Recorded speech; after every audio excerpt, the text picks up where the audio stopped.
আবারও চুরির ঘটনা দক্ষিণ দিনাজপুরের কুমারগঞ্জে। 3 দিন আগে একই রাতে পোস্ট অফিস ও একটি রাষ্ট্রায়ত্ত ব্যাংকে চুরির চেষ্টার ঘটনার পর একদিন আগে দুটি মোটর বাইকের শোরুমে চুরির ঘটনা ঘটে কুমারগঞ্জের গোপালগঞ্জে। ঘটনার রেশ কাটতে না কাটতেই আবারও চুরির ঘটনার সামনে এলো। এবার কুমারগঞ্জের সাফানগর এলাকায় একটি শাড়ির দোকান ও একটি বাড়িতে চুরির ঘটনা ঘটেছে। এদিন সকালে শাড়ির দোকান খোলার পরই নজরে আসে ঘটনা। শাড়ির দোকানের মালিক সুবীর বসাক জানান, ছাদ থেকে সিঁড়ি দিয়ে নেমে দোকানের ক্যাশ বাক্স থেকে নগদ প্রায় 2000 টাকা চুরি হয়। পাশাপাশি অপর একটি বাড়িতে চুরির ঘটনায় বাড়ির মালিক স্বাধীন কুমার বসাক জানান, 1.5 ভরি স্বর্ণালংকার ও নগদ প্রায় 10,000 টাকা চুরি গিয়েছে আলমারি ভেঙে। বাড়ির এই দিকটা ফাঁকা থাকায় বিষয়টি সকালবেলায় জানতে পারি। ঘটনা তদন্ত কুমারগঞ্জ থানার পুলিশ। চুরি হয়েছে, ঘরেতে এসে দেখি যে এরকম আতঙ্ক। কখন এই ঘটনাটা ঘটলো? ঘটনা বলতে 3টার দিকে হয়েছে। তো আপনারা কেউ বাড়িতে ছিলেন না? আমরা বাড়িতে ছিলাম কি, আমরা ওই সাইডে ছিলাম, বুঝতেও পারেননি? আমরা বুঝতেও পারিনি। কখন জানতে পারলেন আপনার এত বড় ক্ষতি হয়েছে? যখন আর বাবা চলে গেল, তারপরে এসে দেখতেছি কটা 5টার দিকে এসে দেখতেছি ঘরেতে আউলে। কোন দিক দিয়ে ঢুকেছে বলে অনুমান আপনাদের? এখন কোন দিক দিয়ে ঢুকতে সেটা তো বলতে পারতেছি না। কি কি ভেঙেছে? ওই তো আলমারি ভাঙছে, ওই শোকেস ভাঙছে, সবই ভাঙছে। এগুলা কত টাকার গহনা আর আপনার কত টাকা নগদ আপনারা হারিয়েছেন? আমাদের নগদ 5,000 টাকা, আর গয়না হলো 3-4 ভরি ছিল। কিছুই নেই? আর না, ওগুলো কিছুই নেই। সামান্য চায়ের দোকান করে যেটুক জড়ো করছি শেষ। এখন আপনারা কতটা আতঙ্কের মধ্যে আছেন? একটা আতঙ্কই নাই যে কি একটা এরকম আতঙ্কি একটা কষ্ট করলে যা হয়। থানা থেকে কোনো পুলিশ অফিসার এসেছিল? থানা থেকে যে কি নাম বলতেছে ওরা এসেছিল, সিভিক এসেছিল, পুলিশ অফিসার আসেনি? না। কি বলবো, দেখতে যে চায়ের দোকান করে যে কষ্ট করে একটু, মানে আপনার সর্বস্বই শেষ? সবই শেষ, আর কি করবো। আপনার নাম? বানি বসে। একটা চুরির খবর আমরা পেলাম, কিভাবে চুরিটার ঘটনাটা আপনার বাড়িতে ঘটলো? আমি তো সঠিক বলতে পারবো না কিভাবে চুরিটা, সঠিক বলতে পারবো না। কখন জানতে পারলেন আপনার বাড়িতে? সকালবেলা। কিভাবে জানতে পারলেন? এইসব সব জিনিস পড়েছিল ভিতরে, নিজের জিনিসপত্র সব পড়েছিল নিজের। বাড়িতে সে সময় কেউ ছিল না? না, আমি তো দোকানে চলে গেছি সকালে, বাড়ি এলেছিলাম।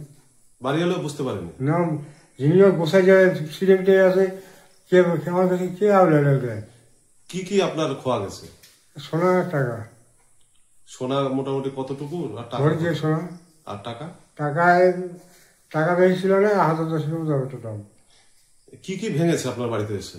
এই যে শোকেস দুটো ভেঙে, আলমারি। এখন আপনারা কতটা আতঙ্কিত? ওইটাই আর কি, ওইটাই যা আতঙ্কিত। কিভাবে হলো কাজটা ওটা তো জানতে পারতেছি না। দিনের বেলায় আপনার বাড়িতে এত বড় একটা দুঃসাহসিক চুরি না, প্রায় ডাকাতি পর্যায়ে চলে গেছে, কতটা ভয়ে আছেন? এখন গরম করবো, এখন তো ভয়ের ব্যাপার। আমাদের বাড়ি একজন না থাকলে ভয়ের ব্যাপারে। পুলিশ প্রশাসনের পক্ষ থেকে কেউ এসেছিল? পুলিশ প্রশাসন ঠিকই আসলো। কোনো থানার অফিসার আসেনি? না। থানায় অভিযোগ জানিয়েছেন? দিছে, ছেলে দিছে। আপনার নাম? স্বাধীন কুমার বসাক। সপ্তাহে কুমারগঞ্জ থানা এলাকা ব্যবসায়ী থেকে শুরু করে সাধারণ মানুষজন, এমনকি সরকারি অফিস, ব্যাংক, পোস্ট অফিস চুরির আওতায়। পুলিশকে যেন চ্যালেঞ্জ জানিয়ে চোরেরা অভিযানে নামছে। আজকে জানতে পারলাম আপনার দোকানেও চুরি হয়েছে। কিভাবে হলো, কি কি ক্ষয়ক্ষতি হয়েছে? তো পরপর তো সবই চুরি হয়ে যাচ্ছে, ব্যাংকে হলো, শোরুমে হলো।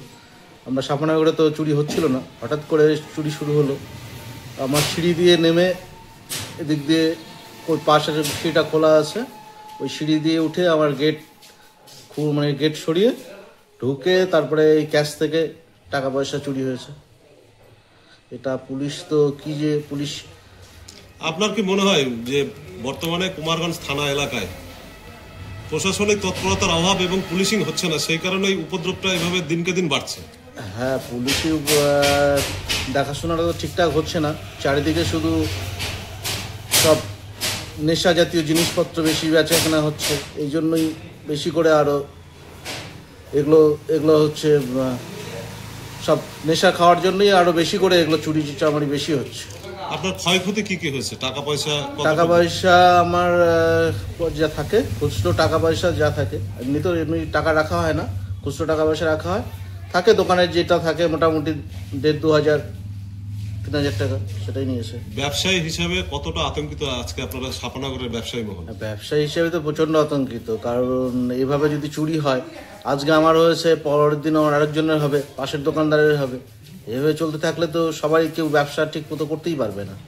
আপনার দোকানের জাস্ট উল্টো দিকে একটা রাষ্ট্রায়ত্ত ব্যাংক, ঠিক কয়েকদিন আগে গোপালগঞ্জেও একটা রাষ্ট্রায়ত্ত ব্যাংকে এরকম চুরির ঘটনা ঘটেছে। এই ব্যাংকেও তো এরকম একটা ঘটনা ঘটতে পারে। অবশ্যই ঘটতে পারে, ব্যাংকে তো অবশ্যই ঘটতে পারে। এটা পুলিশ নজরদারি ভালো করে রাখা উচিত। পুলিশের নজরদারি না রাখলে তো একটার পর একটা চুরি হতেই থাকবে। সাপানগর বাজার এলাকায় রাত্রিবেলায় কোনো পুলিশিং বা কোনো ট্রাফিক বা কোনো সিভিকরা থাকে?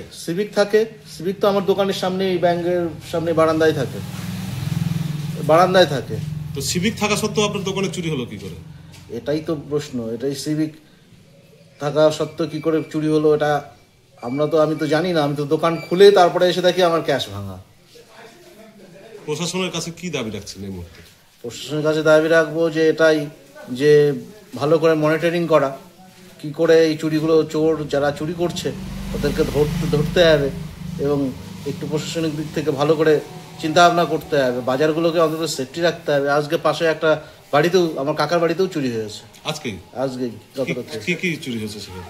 চুরি হয়েছে বলতে আলমারিতে যা ছিল জিনিসপত্র, আমি তো যেতে পারিনি, আমার দোকানেই চুরি হয়েছে। আমি কাকার বাড়িতে যাইনি, কাকার বাড়িতেও আজকে চুরি হয়েছে। তো এই মুহূর্তে আপনারা এখানে থানার পুলিশ এসেছিল তদন্তের জন্য? হ্যাঁ, এসছিল, যারা ডিউটিতে থাকে সিভিক এসছিল। কোনো থানার অফিসার আছে? না। অভিযোগ জানিয়েছেন? অভিযোগ বলতে ওদেরকে প্রথমে আমি ফোন করেছিলাম, যারা এখানে সিভিক যারা থাকে, গ্রামীণ পুলিশ সিভিক, তাদেরকে বলেছিলাম। আপনার নাম? সুবীর বসা।